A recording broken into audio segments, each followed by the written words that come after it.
Bentornati su Mandorl Lies, il mio benvenuto se è il nostro primo incontro. Mi presento, sono Stefania, molto piacere.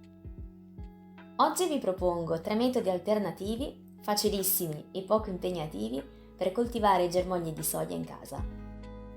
L'unico acquisto da fare sarà una confezione di fagioli Mung, spesso tradotti anche come zucchi verdi, ormai reperibili in moltissimi supermercati. Per il resto utilizzeremo quello che abbiamo già in cucina. Vi lascio i 3 metodi alternativi e vi aspetto più tardi per le considerazioni finali. Partiamo selezionando rapidamente i nostri fagioli Mung, scartando quelli danneggiati e troppo scuri. Per il primo metodo procuriamoci un barattolo di vetro qualsiasi. Per un vasetto dalla capacità di mezzo litro consiglio di utilizzare 35-40 grammi di fagioli Mung, che andremo a sciacquare prima di aggiungerli nel barattolo.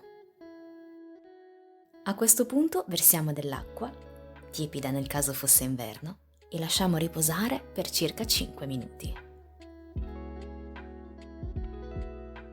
Una volta trascorsi, scoliamo aiutandoci con un colino.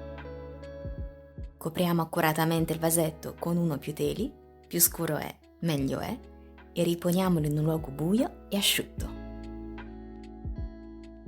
Reidratiamo i fagioli Mung per 2-3 volte al giorno e questo vale anche per i prossimi 2 metodi. La seconda alternativa prevede l'utilizzo di un bricchetto di cartone ed avendo una capienza doppia rispetto al vasetto di vetro, raddoppieremo anche le dosi dei fagioli. Il procedimento è identico al primo, ma il risultato sarà diverso. Anche in questo caso versiamo dell'acqua, attendiamo 5 minuti, scoliamo e riponiamo il bricchetto in un luogo lontano da qualsiasi fonte di luce. Per l'ultimo metodo abbiamo bisogno di un contenitore e di un panno, ma va benissimo anche della carta assorbente. Per la dose ci basta considerare la regola dei 2/3 o 1/3 del contenitore.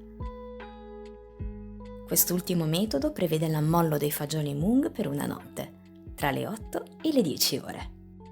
Il giorno seguente, dopo averli sciacquati, distribuiamoli nel contenitore e copriamoli con della carta assorbente. A questo punto muniamoci di un vaporizzatore e idratiamo i nostri fagioli Mung. Copriamo e anche questa volta riponiamo il tutto lontano da fonti luminose. Trascorsi 4 giorni è finalmente il momento della raccolta. Nel barattolo di vetro il volume è più che quadruplicato per circa 156 grammi di germogli di soia.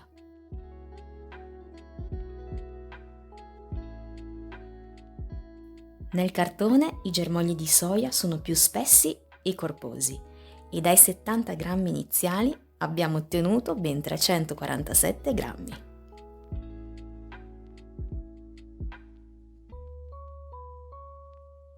Infine, nel contenitore, i germogli sono cresciuti più longilinei e un po' sbarazzini. Dai 22 grammi iniziali ne abbiamo raccolti 56.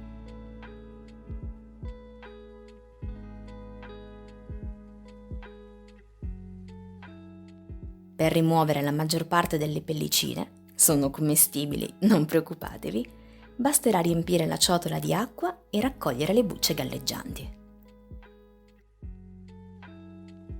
Disponiamo i germogli di soia su un canovaccio, tamponiamoli delicatamente e conserviamoli in frigorifero in un contenitore ermetico per 4-5 giorni.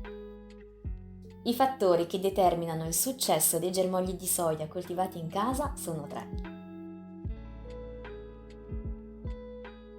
Quando acquistiamo i fagioli Mung, assicuriamoci che la maggior parte sia integra e di un bel verde acceso, evitando di scegliere quelli chiusi nelle confezioni sottovuoto. Questo perché i fagioli sono vivi, hanno bisogno di ossigeno e devono semplicemente essere risvegliati. Forse qualcuno di voi mi avrà conosciuta tramite il mio primissimo video pubblicato sul canale, intitolato Germogli di soia coltivati in casa.